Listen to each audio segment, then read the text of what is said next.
So there are many times where this pin here with the bishop on the knight can be sort of a wasted move or just not a good move. There are many times where the pin's a very good move. And in the Italian game, there are a lot of variations where you can cause some serious complications with this pin.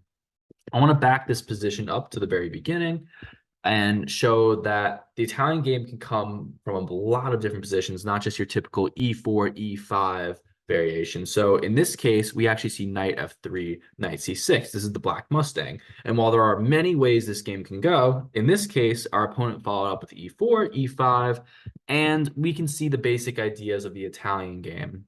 The bishop is eyeing down f2, the light square bishop is eyeing down f7. So you can see the knights are pretty much all developed, opponent castles, and we go ahead and play h6, defending the pin. Knight comes out, and everything is running smoothly. After bishop to e3, while I would be a little nervous of messing up my pawn structure, I do see the opportunity to pin the knight. And this is kind of the whole theme of the video, is talking about this pin and why it is so good. So the main rationale behind why this pin is so good in this situation, but not many others, is because of this light squared bishop. Sometimes the light squared bishop finds itself on e2, or even undeveloped, but ready to hit e2 and defend this knight. In that case, the pin's not really very great. But in this case, the pin is very nice because the bishop cannot get to e2, it is blocked by its own pawn on d3, and really the only way to even push this bishop away is to go h3 and then g4, which I'm going to show is actually not a really great option either. So in this position, h3 is played, the bishop backs up to h5, and you could see g4 here, though in this position, actually very prepared for it. There is a sacking idea here where after knight takes, pawn takes, and bishop takes, you're going to see that this knight is extremely difficult to defend, and there's lots of different little tactics that are played here. And of course, taking this bishop wouldn't have been a great idea either, because then the knight can hit d4, and there's at least three attackers that are going to be able to hit this knight, and it's very difficult to defend. So in this position, the bishop does take, pawn takes back, and queen to e2, massive mistake. And it's pretty easy to see, even at the expert level. You'll see people make this mistake. Our opponent wants to try to hit e3, avoiding the pin, and continuing to defend the knight because white does not want their pawns doubled here on the f file. So this is a mistake because we have a fork on the queen and the knight, and the queen just has to move back anyway.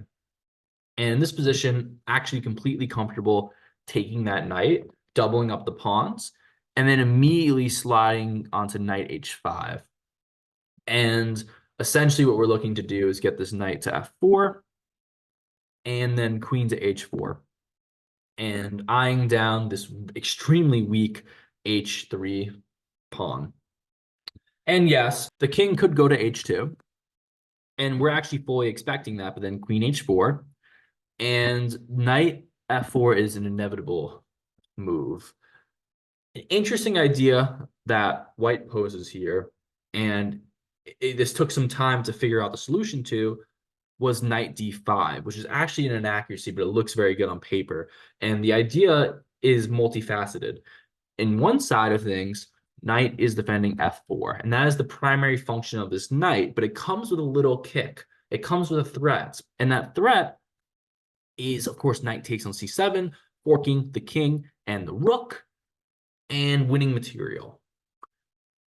I want you to think about this very holistically. Many people in their thought process ask themselves, and they see a threat, and they say, how can I defend this threat? But they're missing a very intuitive and important point before that.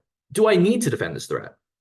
Yes or no? Then, yes, I do. How do I defend it? Or no, then what is the counter threat? What can I pose that's even stronger than this threat? By changing this thought process, you give yourself the ability to find even more tactics, even more winning ideas, and just in general playing better chess. So yes, I would rather chase this knight away, because once this knight isn't defending f4, our knight will come to f4 and it's checkmate. So for example, knight to c7, king over to d8, and if you take that rook, how do you defend this square? These pawns are completely blocking out any defense. the only thing you can really do is move the rook over, maybe. But here comes check, and here comes mate. There's just no way of stopping that mating pattern. It's completely inevitable. So, in other words, this threat is all bark and no bite. You can't actually take on c7, and he doesn't. So, rook to g1, and the knight is still here. We can just take the knight, and it's a free minor piece. But I found that a much stronger option was just queen to f2, attacking the king. And the obvious option is to defend with the rook, but this doesn't work because of check.